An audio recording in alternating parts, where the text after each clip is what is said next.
마가복음 7장 31절에서 37절 말씀까지 보겠습니다. 예수께서 다시 뚜로 지방에서 나와 시돈을 지나고 데가볼리 지방을 통과하여 갈릴리 호수에 이르시매 사람들이 귀먹고 말 더듬는 자를 데리고 예수께 나와 안수하여 주시기를 간구하거늘 예수께서 그 사람을 따로 데리고 무리를 떠나사 손가락을 그의 양 귀에 넣고 침을 뱉어 그의 혀에 손을 대시며 하늘을 우러러 탄식하시며 그에게 이르시되 에바다 하시니 이는 열리라는 뜻이라.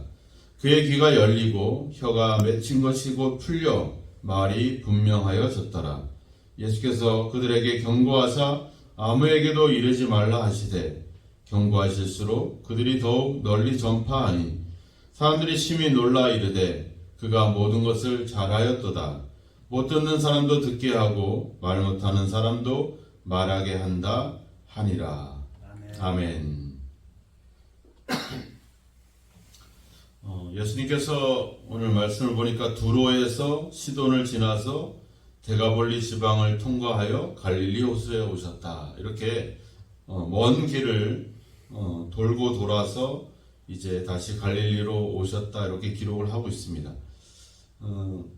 전부 다 이방 지역을 지금 거쳐서 그렇게 어떤 특별한 목적을 가지고 여정을 보내신 것을 볼 수 있습니다. 그 과정에서 한 가지 기적적인 사건이 하나가 나오는데 바로 귀먹고 말 더듬는 자를 치료해 주시는 그 과정을 우리에게 보여주고 있습니다. 우리가 이렇게 보통 이제 길을 먹거나 아니면 또 여기서 말을 더듬는다 이런 표현들을 쓰고 있는데 어느 정도 말을 할 수 있다 이런 뜻은 아닙니다.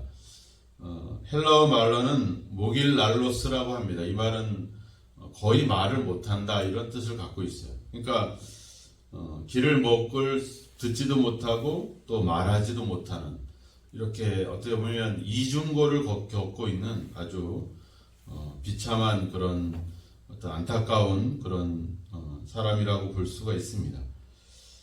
하지만 예수께 나왔다 이렇게 표현을 하고 있죠. 그를 데리고 나왔다 이렇게 표현을 하고 안수하여 주시기를 간구했다 이렇게 나옵니다.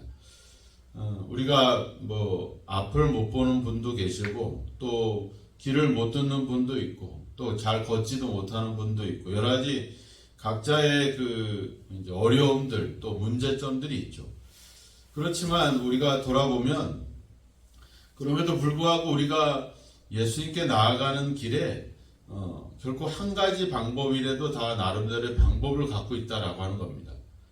우리가 소경 바디메오도 보면 앞을 볼 수가 없잖아요. 그럼에도 불구하고 예수께서 지나간다는 소식을 듣고 자기가 할 수 있는 방법은 뭐겠습니까? 소리를 내는 거죠. 그래서 소리를 내면서 나사렛 예수여 나를 불쌍히 여기소서 하면서 소리를 치르고 소리를 지르죠. 그리고 예수를 만납니다.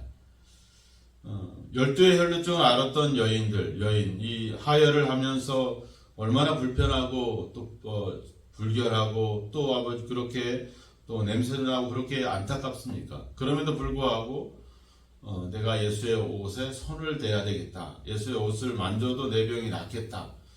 그러니까 우리가 여러 가지 어려움들을 겪고 있지만 결코 그런 어려움들이 우리가 예수님께 나아가는 일에 결코 장애가 되지 않는다라고 하는 겁니다. 나름대로의 각자의 방법.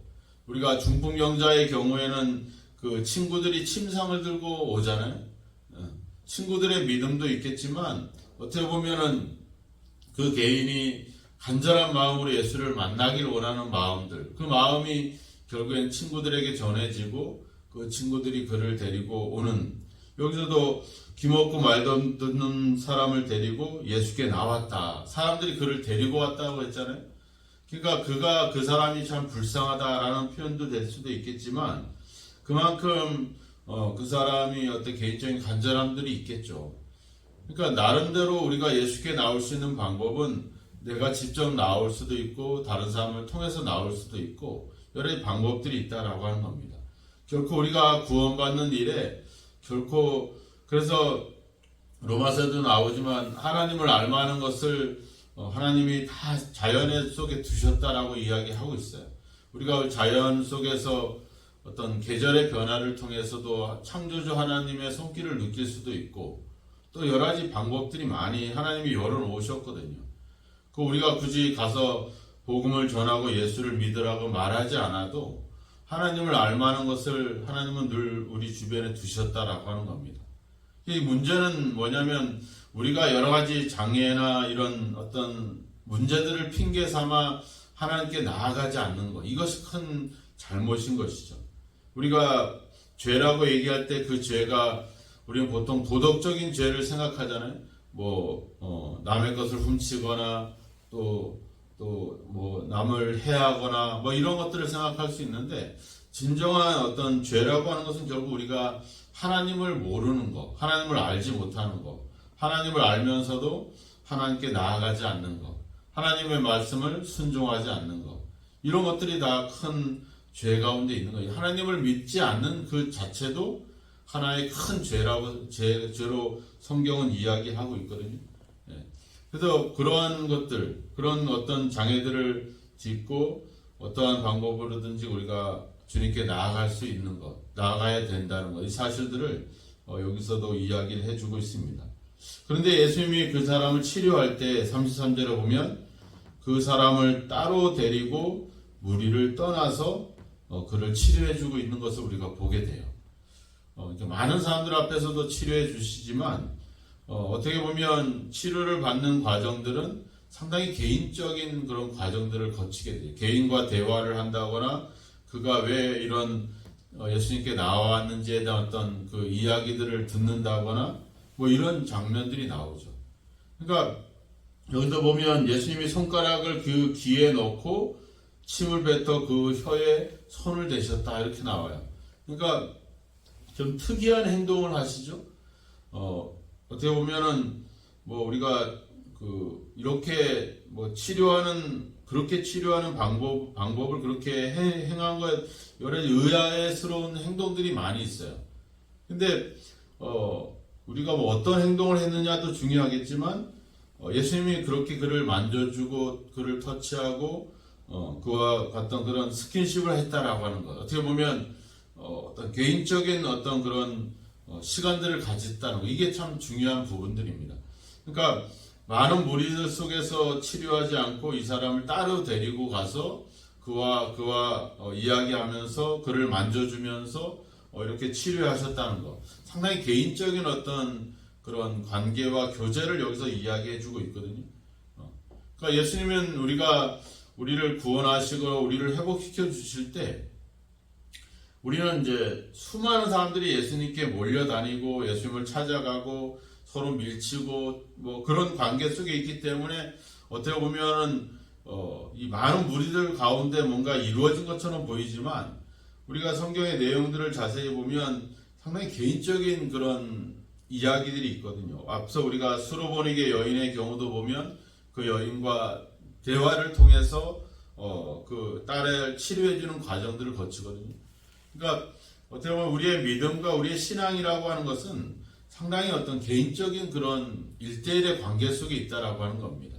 하나님과 우리가 서로 그 관계 속에서 교제하면서 거기에 치료의 역사들이, 기적의 역사들이 일어나고 있다는 것. 우리가 요한일서를 꽤 오랫동안 봤을 때 요한일서의 핵심은 바로 뭡니까? 우리가 예수 그리스도와 함께 더불어 누립니다. 교제합니다. 이런 것이거든요. 그러니까 하나님의 역사는 어떤 대중 속에서 갑자기 일어나는 역사가 아니라 개인적인 관계들 속에서 일어나고 있는 중요한 그 관계로 이루어지는 일들이라고 하는 겁니다.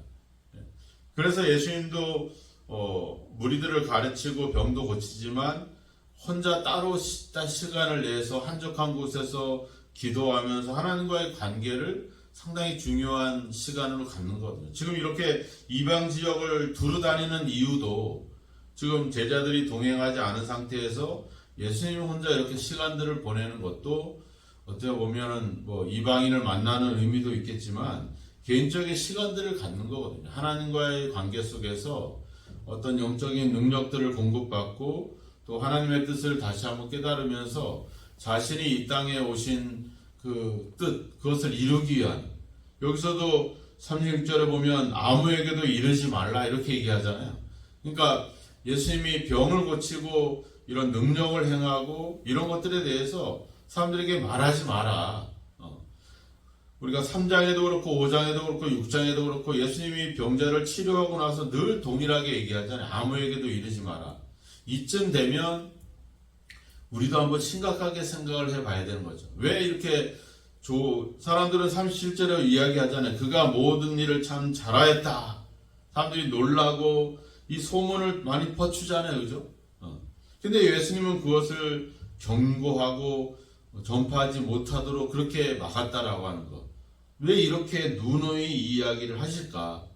결국은 지금 이것으로 인해서 누구에 대한 예수의 소문이 퍼지잖아요. 예수님이 이렇게 기모거리 된 사람, 또 말을 못하는 사람을 말하게 했다, 듣게도 하게 했다. 그러니까 결국 예수님이 전파되면서 예수님의 본질보다는 예수님이 병을 고치고 사람들을 치료해준 그런 내용들만을 사람들이 전하는 거죠. 사람들이 놀라잖아요. 예수님의 가르침을 놀라는 게 아니라 그 능력, 그 기적을 보면서 놀라고 있다는 것. 근데 이것이 예수님의 본질이 아니거든요. 또 예수님이 이 땅에 와서 자신을 드러내는 것이 목적이 아니거든요. 나를 보내신 이 하나님의 뜻을 이루는 것이 목적인데, 이렇게 잘못된 소문과 이런 일들로 인해서 그런 어떤 본질을 놓쳐버리거나, 또 예수님이 오히려 더 두각을 나타낸다거나 이런 것들에 대해서 예수님은 상당히 경계를 하고 있다라고 하는 겁니다. 많은 무리들이 서로 정신없이 휩쓸려가는 그런 것들을 원하시는 것이 아니라 개인적인 관계와 교제를 원하신다라고 하는 사실. 그 관계 속에서 예수님이 어떤 분이신지를 깨닫고 그 예수님과의 만남과 관계와 교제를 통해서 우리에게 구원을 주시고 생명을 주시고자 하는 그 뜻을 우리가 생각할 수 있는 것. 이것이 바로 믿음의 본질이라고 하는 겁니다. 그 관계 속에서, 그 교제 속에서 기적도 일어나고 물질적인 축복도 일어나고 이런 것들이 일어나는 거죠. 그것이 치료해주고 우리가 잘 되고 우리가 복을 받은 것이 우리가 구원이 아니라 그분과의 어떤 깊이 있는 교제와 만남과 대화가 더 주님께서 원하시는 그 길이라고 하는 사실입니다. 그래서 오늘도 우리가 예수님 때문에 일어나고 있는 많은 어떤 놀라운 일들 중요하죠. 그런 것들을 우리가 멀리할 필요는 없지만 그것이 우리 신앙의 본질이 아니라는 겁니다. 우리의 본질은 예수님과 개인적인 관계 속에서 같이 교제하고 그분과의 관계를 맺어가는 것이 우리가 가져야 될 믿음의 본질이고, 그 관계 속에서 우리가 진정한 구원과 생명을 얻게 하시려는 것이 이 땅에 오신 주님의 목적. 그래서 그 관계를, 사역을 통해서 하나님께 영광이 되고 하나님의 나라가, 그런 어떤 아름다운 관계와 교제가 더 확장되어 갈 수 있게 하는 것이 예수님의 사역의 목적이라고 하는 겁니다. 우리가 눈에 보이고 손에 잡히는 이런 기적과 능력에 우리가 매일 것이 아니라 그것을 통해서 우리에게 주시고자 하는, 그래서 여기서 보면 듣게도 하고 말할 수 있게도 하잖아요. 외바다 열려라. 이게 바로 목적이라고 하는 겁니다. 어떤 능력이 아니라 예수님을 깨닫고 그분을 만나고 그분의 이야기를 듣고 그분의 이야기를, 그분의 이 땅에 오신 목적을 우리가 많은 사람들에게 증거할 수 있는 것. 병을 고쳐주시고 우리가 예수 믿고 복받았다가 아니라 바로 그분이 우리에게 생명을 주시고 그분이 우리를 구원하시기 위해서 오셨다는 사실을, 그 본질을 놓치지 못하게 하시는 그 목적이 여기에 있음을 우리가 다시 한번 깊이 생각하면서 오늘도 우리의 믿음의 본질이 흔들리지 않도록, 또 잘못된 어떤 것에 우리가 관심을 두지 않도록 좀 더 예수님과 더 깊이 교제하시고 그분과 더 깊은 있는 관계를 맺어가는 저와 여러분이 되었으면 좋겠습니다. 오늘도 우리의 기도가 어떤 병을 고치고 능력을 행하는 기도가 아니라 바로 예수님과 더 깊이 있는 대화와 만남과 교제할 수 있는 그런 관계를 위해서 기도할 수 있는, 그래서 그 속에서 좀 더 성숙한 또 인격적인 예수님과의 만남을 갖는 저와 여러분이 되기를 주님의 이름으로 축원합니다. 기도하겠습니다. 하나님 아버지 감사합니다. 우리가 눈에 보이고 손에 잡히고 우리가 느낄 수 있는 그런 아버지 하나님 주여 아버지 기적과 능력에 우리의 믿음의 본질을 놓지 않게 하옵소서. 아버지 주님, 주님과 대화하며 주님과 교제하며 주님과 더 깊이 있는 관계를 맺어가는 저희들이 되기를 주여 소망합니다. 오늘도 우리의 삶 속에 일어나고 있는 많은 은혜로운 일들을 통해서 예수님을 더 깊이 알아가게 하시고 예수님과 더 깊이 있는 아버지 만남을 가질 수 있도록 주여 저희를 도와주옵소서. 이 새벽에도 기도합니다. 하나님 아버지 주님의 생각을 더 깊이 알게 하시고 주님께서 우리를 찾아오신 그 목적을 우리가 바로 알게 하셔서 아버지 예수님을 더 깊이 이해하고 더 깊이 알아감으로 우리의 삶이 주님과 더 깊은 인격적인 만남과 교제를 이룰 수 있도록 주여 도와 주옵소서. 우리 아버지 그 주님의 아버지 우리를 찾아오신 그 아버지 찾아오심을 다시 한번 생각하며 우리가 가진 믿음의 본질이 아버지 흐려지지 않도록 오늘도 아버지 주님의 말씀 위에 우리의 믿음의 뿌리를 세우게 하시고 주님과 날마다 더 깊이 있는 대화를 나눌 수 있는 아버지 저희들의 신앙이 될 수 있도록 주님 역사하여 주옵소서. 오늘도 우리의 삶을 통해 예수님을 바르게 증거하기를 원합니다. 우리에게 일어난 아버지 기적과 능력이 아니라 우리에게 찾아오신 그래서 우리를 구원하신 우리에게 생명을 주신 예수 그리스도를 우리가 바르게 이해하고 바르게 증거할 수 있는 저희들의 입술이 되어지도록 오늘도 우리를 지키시고 함께하여 주옵소서. 예수님의 이름으로 기도하옵나이다. 아멘.